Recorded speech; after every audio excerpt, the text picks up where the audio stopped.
Welcome to Dispatches, a shorter podcast from the old front line and me, military historian Paul Reed. In the familiar landscape of Picardy, there is also a forgotten Somme, and today we walk one part of it at Redan Ridge. One of the many things that I love about the Somme battlefields of the Great War are those many quiet corners where you can connect with the history of the conflict on a wide open landscape dotted with the beacons of that war, the silent cities, the cemeteries. You can kind of get lost in those landscapes of the Somme and indeed many battlefields along the Western Front. One such place that I never tire of walking in those Somme battlefields, but which, for a number of reasons, never seems to get that many visitors, is the Redan Ridge. Located between the villages of Beaumont-Hamel and Serres, two household names from 1916 and the Battle of the Somme, it isn't as well known as the events that took place there, particularly at the beginning of the battle. But yet it was one of the greatest killing fields on that first day of the Somme, 1st of July 1916. So where are we for this Dispatches, a glimpse of the battlefields of the Redan Ridge? We've just walked up the sunken lane, the famous sunken lane between Auchanvillers, Ocean Villas and Beaumont-Hamel. This was in no man's land at the time of the Battle of the Somme, and annexed by the Lancashire Fusiliers and the Brigade trench mortars and machine guns, and where Geoffrey Malins filmed before they went over the top at 7:30 that morning. But it's not that story that we're going to look at in this podcast. We're walking up the sunken lane to where it curves and arches towards another track that goes from left to right in front of us, and that's Watling Street on the maps. All of these little lanes and pathways were given a name on the trench maps of the Great War so that they could be identified in messages and communiques that were sent from the battlefield. And where we're standing as these two tracks meet is roughly in the area of no man's land as of the 1st of July 1916. What can we see from here? Well, if we for a minute turn round and look back down the sunken lane, we can see the top of the Celtic cross of the Argyll and Sutherland Highlanders Memorial. We can look across that landscape. Beaumont-Hamel British Cemetery is just beneath us. And there, on the rising ground of the next ridge, the Hawthorne Ridge, we can see the trees of the Hawthorne mine crater. To our right is the church spire of Auchanvillers, which we've mentioned, Ocean Villas, the village just behind the British front line. And to our left, the church spire sitting in a little hollow of the village of Beaumont-Hamel, which was behind the German front line. Those positions at Beaumont-Hamel were part of the defences of the 26th Reserve Division of Württemberg unit that had been on the Somme since the autumn of 1914 and had worked on and perfected the defences here throughout that period since. On the other side of no man's land were the British troops that had been assembled for this battle on the eve of the attack in late June 1916. These were a mixture of men who had fought in some of the early battles of the war on the Western Front. Some had fought at Gallipoli in 1915, and others had just joined their units as reinforcements from reserve battalions coming out to replace the losses in those earlier battles. And then when we turn round and look up to the join of the track in front of us, we can see the sloping ground moving up across the top of a ridge, the Redan Ridge, and to our right the northern part of Beaumont-Hamel, the mushroom-shaped water tower that's there, and the road that runs past it that weaves up over this landscape, past the three cemeteries that are going to form part of our walk, and drops down onto the Arras Road near to the hamlet of Serres, where the POWs battalions fought on that first day of the Somme, a subject that we've discussed in previous podcasts. So we're going to concentrate on this little bit of ground now that is between the village of Beaumont Hamel and the village of Serres. A bit of a forgotten bit of the 1st of July 1916 story in many ways. And if we're standing here where these two tracks come together and we're in no man's land, if we look to our right towards that road near the water tower, we're looking towards the German positions, and to our left we're looking towards where the British trenches ran. How did this part of the front initially form? Well, of course, at the beginning of the conflict, this was an area where the French army met the Germans. In those great advances of the German army in the summer and towards the autumn of 1914, those armies clashed north of Paris and fought right across this Somme landscape, creating the line that would form the forward positions that would be so fought over 2 years later in the Battle of the Somme in 1916. And with those positions established by the autumn of 1914, both sides dug in, the French on their side of the battlefield and the Germans on theirs. And this area around Beaumont Hamel and up towards Serres, particularly at Serres in 1915, in the June 1915 actions there, saw some pretty heavy fighting, but otherwise areas like this were kind of all quiet on the Western Front. British units came here in that summer of 1915 when the British Army began to extend its line south and take over more and more parts of the Western Front. And the 4th Division, which was a regular army division that had taken part in the Second Battle of Ypres, where its men had faced poison gas for the first time, and concerted German attacks, came down here, which to them must have felt like a holiday compared to the experiences that they'd had at Ypres in April and May of 1915. They got here in that summer, they took over trenches from the French. When you read some of their war diaries, they talk about dirty trenches and a lot of work having to take place to get those trenches kind of up to a British standard. And then the Ulster Division, the 36th Ulster Division, part of the new army, Kitchener's army, having trained, having come to Britain, having crossed to France, this was part of the sector that they served in late 1915 when they first came to France, through to the early part of 1916 before they moved to the other side of the Ancre Valley and famously took over those trenches around Thiepval Wood in preparation for their assault on the Schwaben Redoubt and the ground beyond in those early stages of the Battle of the Somme. The Ulstermen spent a lot of time up here in that winter of 1915-16, and there was an incident up here involving the 9th Battalion of the Royal Irish Rifles, commanded by Lieutenant Colonel F.P. Croia. Croia was an interesting character. He wrote several books about his war experiences, A Brass Hat in No Man's Land, and one with the title The Men I Killed, which kind of gives you a bit of an insight into his character. One soldier described him as a cruel martinet, and Croia, the colonel, enlisted a young soldier as the battalion was being formed who had the same name as him, James Croia, who was an underage Belfast ship worker, aged only 16. And when Croia Sr. took him into the army, he promised his mother, "Do not worry, I will look after him and see that no harm comes to him." But James Croia was a young boy, yet to really tread the path of a normal life, thrown from school into ship working and then into the army as a volunteer. His experiences on the Western Front, even in those just early months when the Ulster Division was just holding the line here, was difficult for him, as it was for many soldiers, but he didn't have the maturity to deal with it. And after his experiences up here on the Redan Ridge during that so-called quiet period, he deserted and was arrested and tried by a field general court-martial for desertion, found guilty, and subsequently executed at May on the 27th of February 1916 in a walled garden.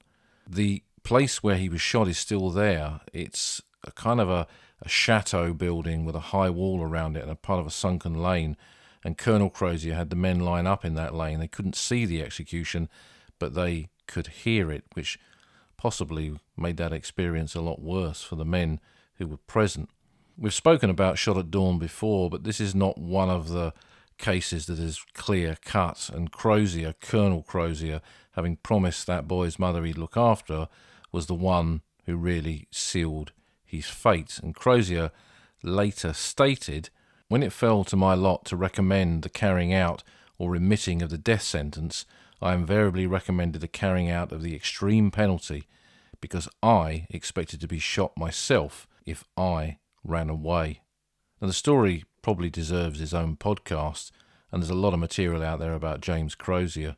Buried in the grounds of that building where he was shot, his grave was moved post-war to the Saki cemetery up at Collincamps, and I know many people visit it each year. But that was one episode up on the Redan Ridge during the lead-up to the Battle of the Somme.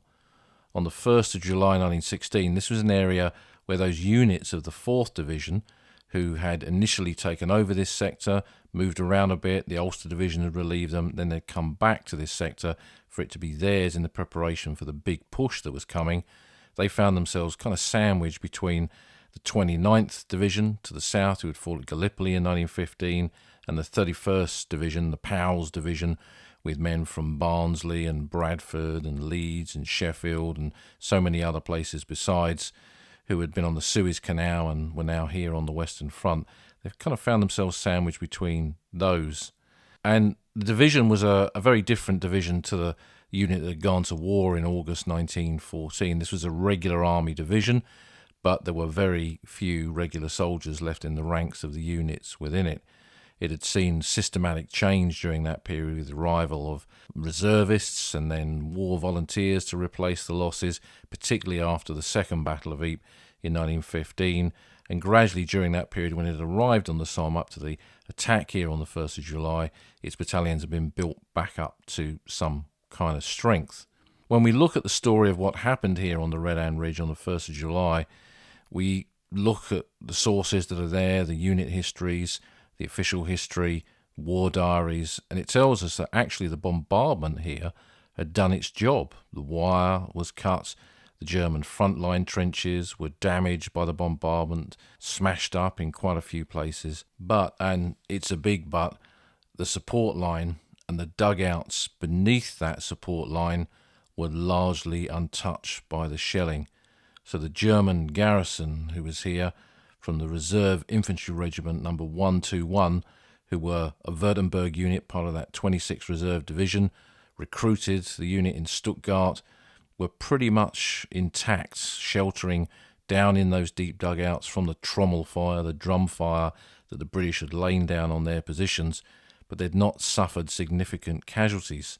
So when 0 hour came, those men, untouched really by the bombardment, could crawl out of those deep dugouts, get up into the smashed front line positions, but more importantly, on that beautiful summer's day of the 1st of July, now have perfect visibility with their weapons, their machine guns and their rifle teams across that battlefield towards where their Tommies, the British, would be coming from. When we look at the composition of the 4th Division units that attacked here on the first day of the Battle of the Somme, and we don't need to discuss every single one of them, but the division was kind of broken in half, with one part of its attack on the other side of the hill from where we are now, down towards that area of the Arras Road. They were assaulting a German position known as the Quadrilateral to the British, or the Heidenkopf, the Heathen's Head, to the Germans. That fighting is slightly out of the area where we are on this walk. The rest of the division were making their advance from left to right in front of us across this Redan Ridge.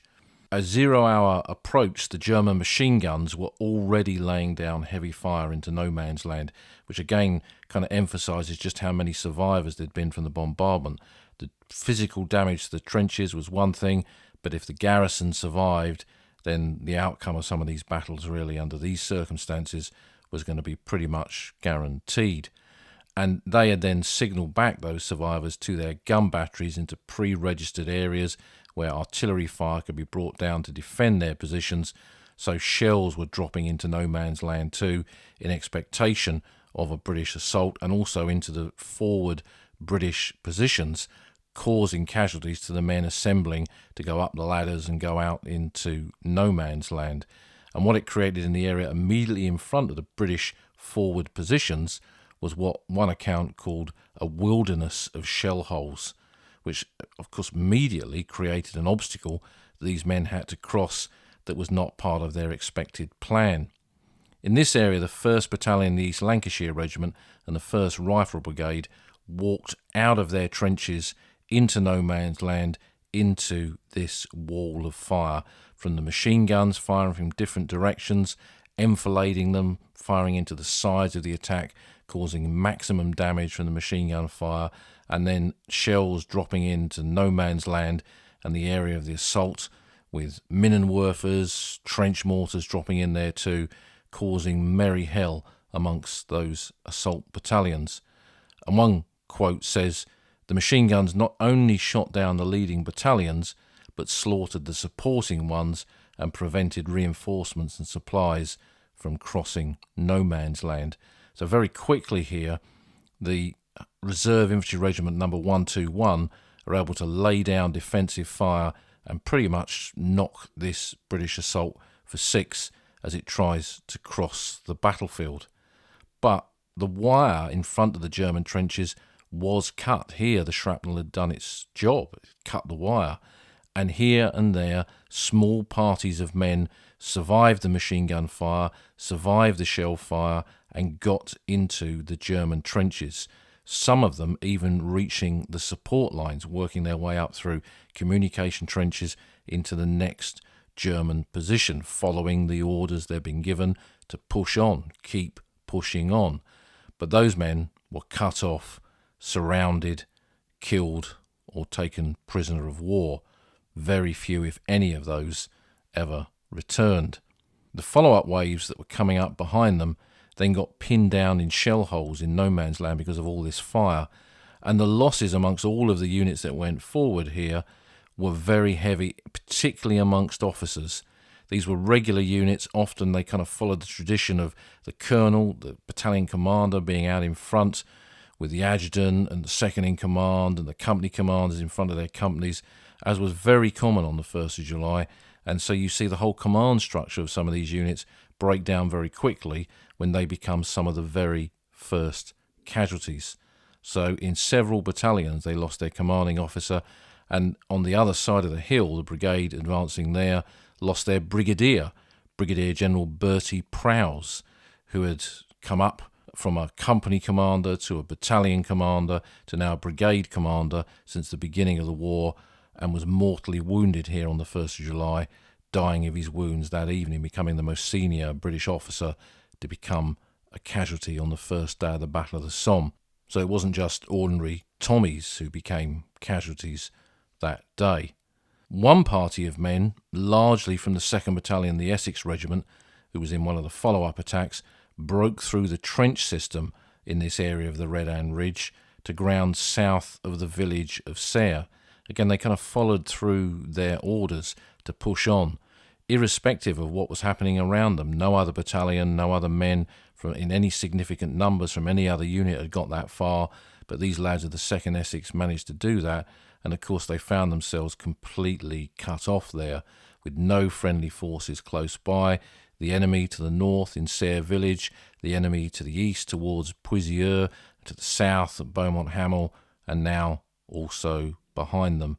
Very quickly they got cut off and surrounded, and they were pinned by enemy fire from all directions, attacked from the rear. Their positions were overrun, and none of them were seen again. All of those men became casualties, were either killed or wounded and taken prisoner. For the 4th Division that attacked across that Redan Ridge on the first day of the Battle of the Somme, this was a catastrophic disaster. Battalion after battalion had gone forward, attached units to them from the Royal Warwickshire Regiment, again on the other side of the hill, had gone forward and taken heavy losses too. And there was very little, if anything, in most places to show for what had happened that day. Their casualties were staggering. Over 5,700 casualties in this area of the battlefield where we are now, from the crest of this hill down to the Arras Road just beyond. 5,700 casualties. Now, there were 57,000 casualties killed, wounded and missing on the first day of the Battle of the Somme.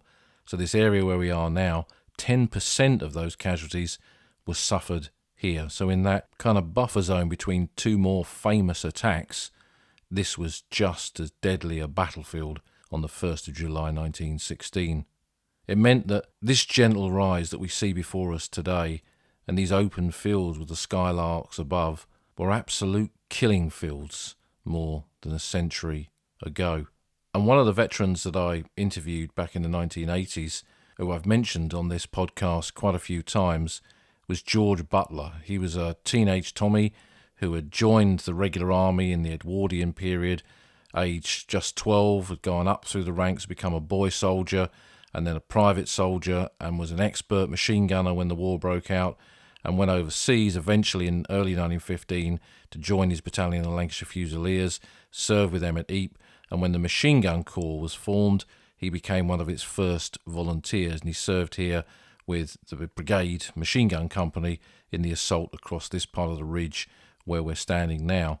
Now, out of all the battles that George took part in, and he was at Ypres 1915 during the gas attack, for example, and then later on at Arras, at Fampoux, at Ypres again, and then up on the dunes near Newport, and then badly wounded in the Battle of the Lys in April 1918. The battle he spoke the least about was this one here at Serre. He was quite dismissive of it. He recounted how they took their machine guns over, aiming to set them up to give covering fire to the attacking troops, but the wall of fire that they received just wasn't possible. Now, I recently discovered that George's memoirs that he wrote for Lynn MacDonald when she was interviewing veterans, she'd contacted him when he was living somewhere else, and he'd prepared this kind of memoir that he formalised into a typed account, and he gave it to her. And he always told me this. He didn't have a copy of it himself, and I've never seen one, but I've now discovered that there is a copy, perhaps the copy, in the archives of the Imperial War Museum. So that's on my radar to go up and have a look at soon, and possibly to do a kind of a mini podcast about George Butler based on some of the more detailed written account that he left behind, as well as what I remember from our interviews. And I do have some recordings of George, but it's one of those processes that I haven't quite got round to actually kind of digitising that yet, but I will do. So George Butler was here, and I kind of think of him, it's not untypical of some of the men who were in this unit. He was still a young soldier. He was only 18 when he was here, but he was by this stage quite a senior, experienced soldier. There are photographs of him taken just before this battle where all the men in his unit are around him, and there he is with his young, fresh face, but he looks a bit of a tough cookie. And a tough cookie he was, because his soldiering went on long beyond the Great War. So this is a place, whenever I walk the Redan Ridge, I always think of George Butler up here with his machine gun team on the first day of the Somme. Not far away from him was a man who would be recognised for his bravery here that day, one of many that would be decorated with gallantry awards for the fighting that took place here on the first day of the Battle of the Somme. And that was drummer Walter Richie of the 2nd Battalion Seaforth Highlanders. His unit was in one of the follow-up waves like the Essex, and he was playing his drum on the parapet of the British trenches to encourage the men, although some of the accounts say that he wasn't drumming, he was blowing a bugle. But whatever he was doing, as a drummer, that was his official rank, he rallied the men in his area and sounded the charge as bullets and shrapnel whizzed past him. And there's a kind of a bit of a parallel with him and George Butler, in that they were both pre-war regular soldiers and had both joined the army as young men, as boys. Walter Richie had joined at age 16 in 1908, and he too went on to serve beyond the Great War, living to a ripe old age and dying just after the 50th anniversary of the Great War, when he was by then in his 70s. So after the terrible casualties here on the first day of the Battle of the Somme, what happened in this sector? The Battle of the Somme rolled on, but there was no fighting here.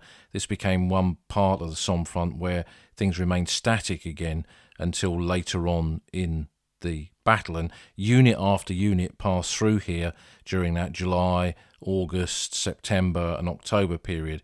Units that were coming to the Somme to acclimatise to the conditions on the Somme before being pitched into an attack somewhere, often came to places like this. And likewise, after there'd been an attack at Delville Wood or Ginchy or Guillemont or somewhere like that, they were often pulled out of the line and sent to a slightly quieter, in inverted commas, part of the Somme before they were moved to another sector. As we've discussed a few times on the podcast, the British kind of like to move units around much more than other armies.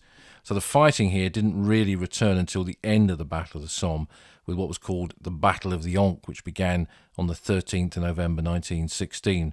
And in this area where we're standing with the ridge ahead of us, units of the 2nd Division, so another regular army division that had been out since the very beginning of the war, and likewise had suffered a lot of casualties, so few of its regular soldiers were left, and quite a few of its regular battalions had been replaced with wartime units. And one of those was the 22nd Battalion of the Royal Fusiliers, the Kensingtons. So this was a Kitchener's army, a new army battalion formed in London, borough of Kensington, and known as the Kensingtons, different to the 13th Battalion, the London Regiment, that was also known as the Kensingtons. That's where kind of regimental details can get quite confusing, really, at times. But the 22nd Royal Fusiliers is an interesting battalion, very good little battalion history, quite a few accounts of guys that were in it. And one soldier in particular that ties us to this part of the Somme landscape was one of the men who fought and sadly died here, and that was Hector Hugh Munro, H.H. Munro. H.H. Munro was a writer, better known under his pen name of Saki. Monroe was born in Burma, where his father was an inspector in the Indian police, and he returned to Britain after his mother died when he was only a young child, and brought up by his grandmother and his aunts. Based in London, he wrote short stories which had a massive following in the Edwardian period. Most people have probably never heard of Saki or H.H. Munro today, but he had a big following in those years before the Great War. And when he joined up, given his kind of background and his education and the fact that he was a writer, he could have easily have applied and been given a commission as an officer, but he turned that down, and he initially joined the King Edward's Horse, which was a wartime raised unit, a cavalry unit that was formed from men who had come from Britain's Dominion nations, but were in Britain when the war broke out and could enlist in that unit. And so, having been born in Burma, he qualified to join the King Edward's Horse. Now, they eventually went overseas, but he was then transferred to the 22nd Royal Fusiliers, and he remained in the ranks. He didn't serve as an officer. And he wrote quite a lot of material about his experiences on the Western Front, some of which survives. But sadly, this is the battlefield where he was killed. Not in the opening attack on the 13th of November. He was killed once the battalion had gone forward and the position was established. He died here on the 14th of November, the next day, when it is said that his last words were, "Put that bloody cigarette out." And that was it, lights out for H.H. Munro, for Saki. While little known today, he was an immensely important early 20th century writer, and as a gay man he spent a lot of time in pre-war France, where homosexuality was not a criminal offence as it was in Britain.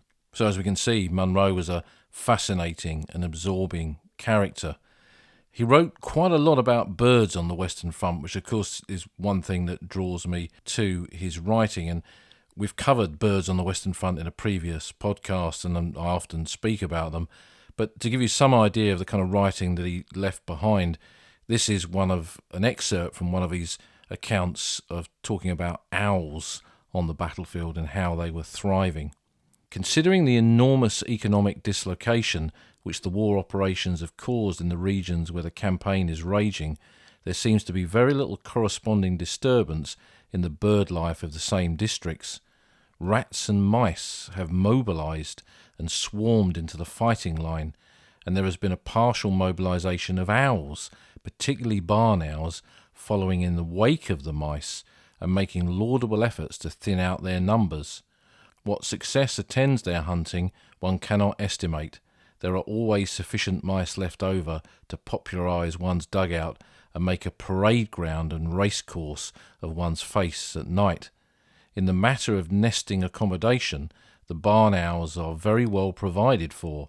Most of the still intact barns in the war zone are requisitioned for billeting purposes, but there is a wealth of ruined houses, whole streets and clusters of them, such as can hardly have been available at any previous moment of the world's history.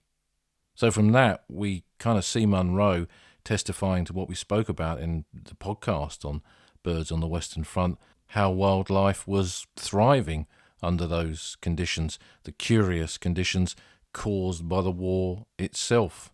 Sadly, there's no grave to visit for Munro. Most likely he was buried on the battlefield and later fighting destroyed whatever cross, whatever burial ground had been made for him. And today he has no known grave and is commemorated on the Royal Fusilier panels of the Thiepval Memorial to the Missing. So we're going to move off of our junction of tracks now and head down Watling Street, which takes us across no man's land to where we come to the first of the 3 Redan Ridge cemeteries that are here. These 3 cemeteries are numbered Redan Ridge numbers 1, 2 and 3, understandably, but we're going to visit Redan Ridge number 2 first because that's where it is on this part of the landscape. There's a common factor in all of these 3 cemeteries, how they were made. And the original cemetery registers say the cemeteries were made by the 5th Corps in the spring of 1917 when these battlefields were cleared. So what does that mean? Well, the 2 ends of the Battle of the Somme were fought here, the attack on the 1st of July, the assault on the 13th of November, which was a much more successful attack that pushed the Germans back and this ground was captured, but it was still an active battlefield. And it wasn't until the Germans withdrew to the Hindenburg Line in early 1917, and this became an area behind the battlefield, behind the front lines, that it could be properly cleared. So burial parties from burial units within that 5th Corps, which was a amalgamation of different divisions, was sent out onto these battlefields to create battlefield cemeteries, find the dead and bury them. And in many cases they found men hanging on the wire, lying in front of the German trenches, in shell holes in no man's land, in rough field graves, often communal burials where men had been buried together in one shell hole or a bit of a trench, and then they created the cemeteries that we see on this landscape today. And there are a lot of this type of cemetery in this northern part of the Somme battlefields. Quite a few up at Serre from the Pals, here at Redan Ridge, and if we look back in the other direction towards Beaumont Hamel and beyond, we see the Hawthorne Ridge cemeteries, which are likewise collective burials made when the ground was cleared later on in the fighting. So when we get to Redan number 2 and we go up a little grass path to get to it and go through the gate, it's kind of a wedge-shaped cemetery with several rows of graves, and we're about 100 yards west of the German front line of the 1st of July. There are 279 burials in this cemetery, which is a lot more than it kind of looks like when you go through the gate, and of those 124 are unidentified. All of the burials here date from either July or November of 1916 and are from the principal units that fought in this part of the battlefield. Most of them from the 2nd and 4th Divisions, from those 2 bookends of the Battle of the Somme, and a few from the 29th Division who attacked in the area of the Sunken Lane and beyond, who were found and then moved up as part of the burial details that swept through here to clear this battlefield in 1917.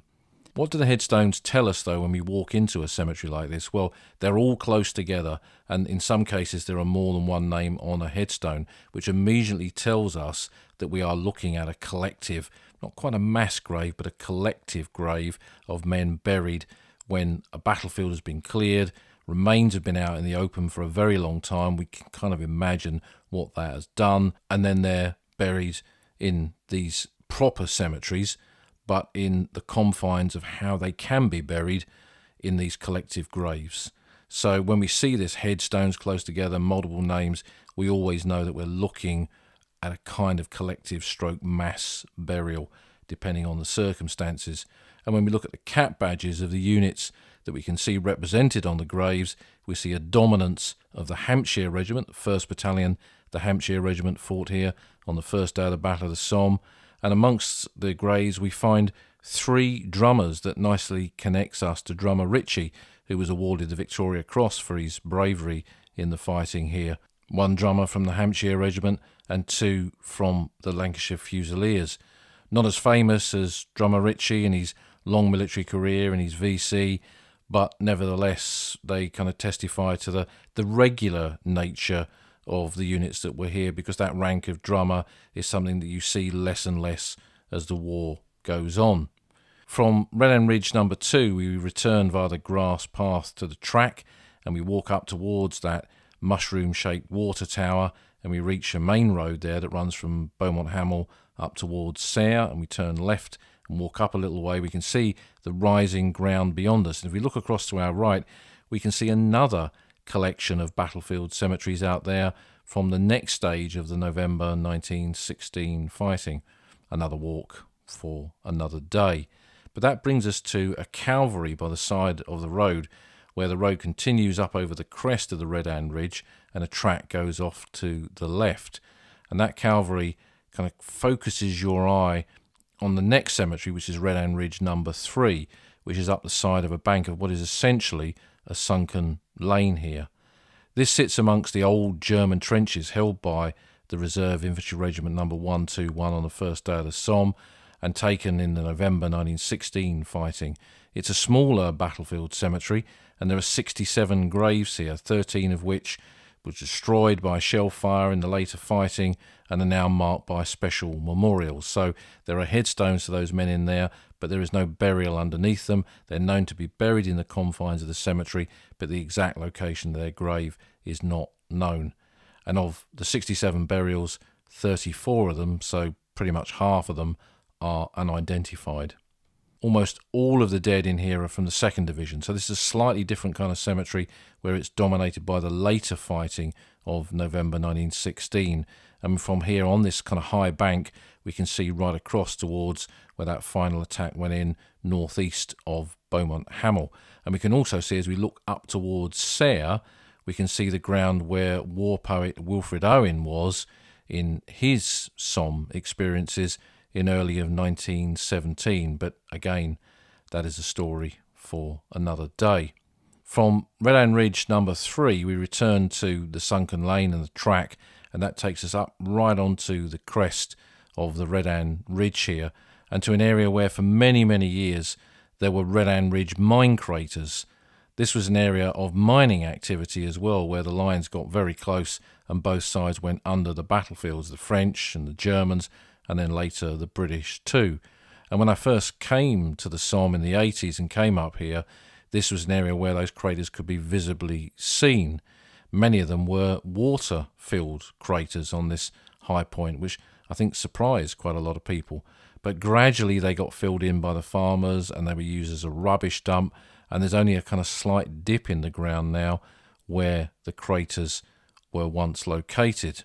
And there we find a track taking us off to the final of these 3 Redan Ridge cemeteries that we're seeing, Redan Ridge number 1, which is on the very top of the ridge and now cleared, as it has been in recent years, of undergrowth and some of its trees. It's a very exposed cemetery in many ways. It sits proud on this part of the landscape, very much acting as a beacon to the Great War here. And in this one, there's 154 burials, of which 74 are unnamed, so again, pretty much half of them. Almost all of these are from the 4th Division, who fell on the 1st of July, and a few from the 2nd Division on the 13th of November, including quite a lot of Royal Fusiliers from H.H. Munro's battalion. Is Saki amongst the unknowns in here? I mean, we will never know, but it's a place where you can come to remember H.H. Monroe and men like him. We see from here a wide vista of the Somme. In the very distance, we can see Chapval, for example, where Monroe is commemorated, and the wider expanse of the Somme battlefields. Sit here for a while on the base of the Cross of Sacrifice with a map. You can really orientate yourself across this northern part of the Somme landscape. And I've stood here on many an evening as the sun has crept low often bright and orange across this landscape of the Somme battlefields. And here you feel you are on part of the Forgotten Somme, a term that we've spoken about a few times on this podcast. The power of these vast open fields is immense. And these beacons, these comrade cemeteries, where men who fought and fell together are buried, give voice to an otherwise silent place, except around us, faintly in the distance, the rumblings of a modern world. Redan Ridge can be passed through in an instant, in just minutes, but yet it holds so much history and brings together so many of the familiar crisscross pathways of those battles from more than a century ago. It reminds us that even in places we know so well, there are new pages to turn, new lanes to walk along that never-ending old front line.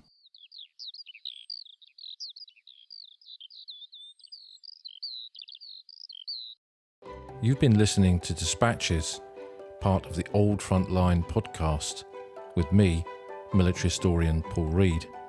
If you've enjoyed this episode, please think about leaving a review on your favourite podcast platform, giving us a rating, and leaving a comment on the podcast website, oldfrontline.co.uk.